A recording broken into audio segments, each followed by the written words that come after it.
Welcome back. This is a Valmet 412S. A lot of you asked whether I have double rifles, and of course I used to have a whole bunch of double rifles. I mostly like the British double rifles, but you know what happened to the value of those. For a while they were around. They were never inexpensive, but they weren't through the roof the way they are now. So I owned a few and then sold them off. And I keep an eye out just for the channel to see if I can maybe show you some, but so far no luck. But I still have this Valmet 412S. It's in 9.3 by 74R, and probably most of you are familiar with this Finnish product made in Finland. It's a fantastic shotgun and rifle, and the reason I say shotgun is this mechanism originated as the Remington Model 32, which not surprisingly came out in 1932, and I guess it was discontinued in something like 1942, or I may not get my dates perfect, and they only made something like 5,000. Not a very common shotgun, and people still look for them. I know a couple of Remington 32 collectors. Anyway, I'll show you in a moment how the shotgun works, but after Remington discontinued the Model 32, sometime later, Krieghoff came out with their K32, and they've done a booming business, essentially remaking the 32. I think it's probably superior, and maybe the metallurgy's improved, and machining and so forth. I don't own a Krieghoff, or I would show you one. And Remington knew that people liked the 32 so much, the original one, that they actually came out with kind of a copy, but not really. It was the 3200. I had some of those, and you probably know those. Popular competition gun, maybe a little heavy, excellent triggers.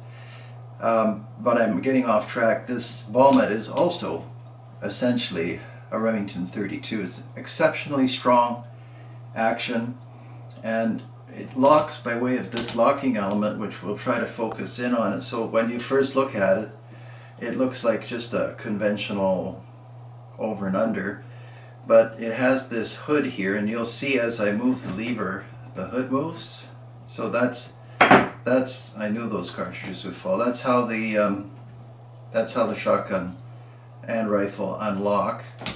And to do the rest, I'll have to go over here. So you'll see this hood move back, and then it doesn't really open itself, but it looks that way. And then the action opens, and other than that, it's typical reach. This one has automatic ejectors, and it has a single trigger, and you can see cocking indicators here, the two silver dots just under the safety. So that tells you, now that's not that critical in a double rifle because both barrels are the same, but nevertheless they're there. And I actually know a few people who purchased extra barrels for their double rifles for the Valmet, and I don't know whether it's advisable or not, but they just bought them and they all seem to interchange. I was thinking of doing that myself.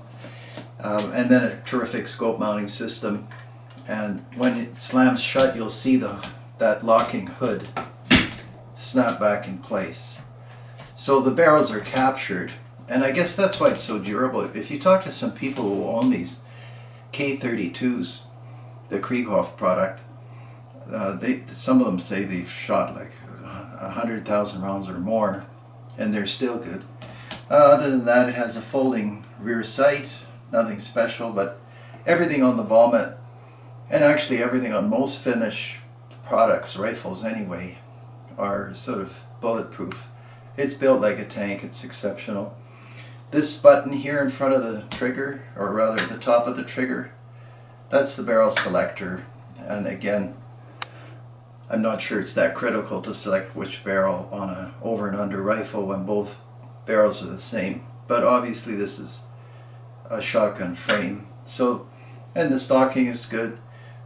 It's not exhibition walnut, and it probably shouldn't be. And then the fore end is a typical release. You're all familiar. This is worth mentioning. So this looks complicated, but it's a simple idea, and that originated with a 32.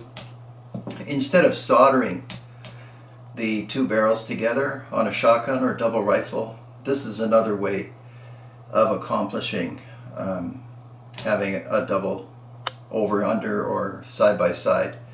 And these rings here and here obviously suspend the lower barrel. And the claimed advantage, and I mean theoretically it should be true, is that these barrels can expand independent of one another, so that when one barrel heats up, it isn't bending the remaining barrel. And there's probably a sense to that. So I just thought I'd show you what it looks like under the fore end, and then reassembly, very simple. And this scope mount, very simple too, just comes off.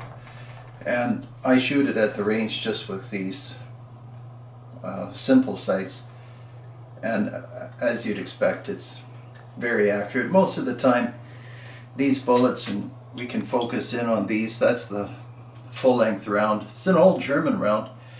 I actually had great good fortune, not with this particular rifle. It was actually a Winchester Miroku over-under rifle shotgun, and one of the rifle barrel was 9.3 by 74. I had good fortune on moose with that round. Terrific stopping power, and I just threw these on the table. So a lot of times people write me and they say, oh, put something on the table for scale. So that's a 45-70, and here's the case, obviously 308. And then for further confusion, I put 218B, which I happen to like. And then way over here, just in case you're heading to Africa, there's a 404 Jeffrey. And the 9.3 by 74R is very popular. Still, I think, very popular in Africa. Just a unstoppable bullet. And this ammunition by RWS is excellent. And I should probably give you the muzzle view. Just open the action again, and that's what the muzzle view looks like. And you can see a screw there, and what I would say is a very coarse front sight blade, but that's all you need. And as I've mentioned quite a few times, I always shoot at a 6 o'clock hold, so my sights don't obscure the target. I put the target just on top of that front sight blade, and somehow it doesn't matter what it is, you seem to hit. And like I was starting to say, I'm not sure how the regulation is on these, but this particular rifle seems to be right on at 100 yards, or roughly 100 yards, maybe 100 meters. So the bullets converge there. And the grouping is probably about 2 inches.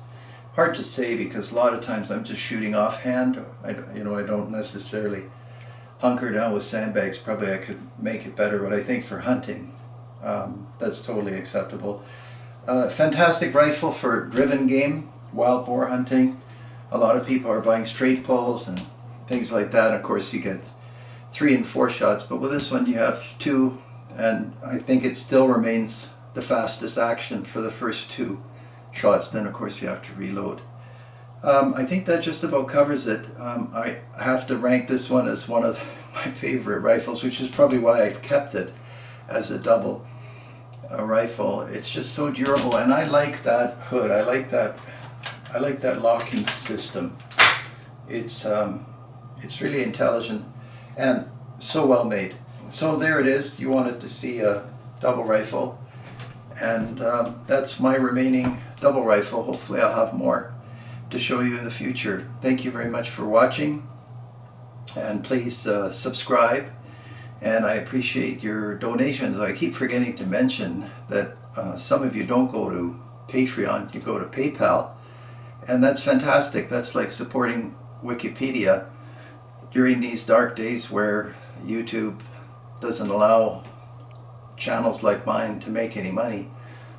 These things make a difference. So thank you very much, and we'll see you again next time. Take care.